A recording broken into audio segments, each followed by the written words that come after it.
सज्जनों ते बेलियो अस्सलाम वालेकुम। ਇਹ देखो ना अजकल ठंड बहुत ज़्यादा है।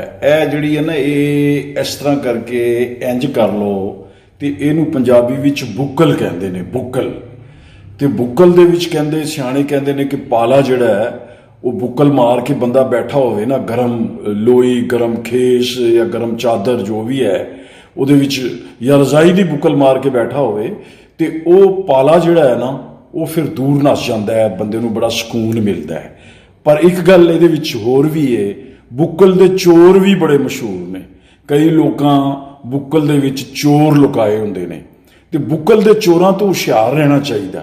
अच्छा इस बुक्कल विच बहुते चोर तो नहीं आ सकते, अगर वेख्या जाए इन्ने तो नहीं, एक अद्धा चोर जिहड़ा लुक सकदा है, लेकिन शायद इहदे तो यह भी मुराद होवे कि चुगलखोरी दे चोर, घट तोलन वाले चोर, एक दूसरे का नुकसान करने वाले चोर, एक दूसरे नू मारन वाले चोर, एक दूसरे नू कतल करने वाले चोर, एक दूसरे ते बोहतान लाने वाले चोर, एक दूसरे के बारे च बदगुमानी करने वाले चोर, बदजुबानी करने वाले चोर, बेशुमार चोर ने।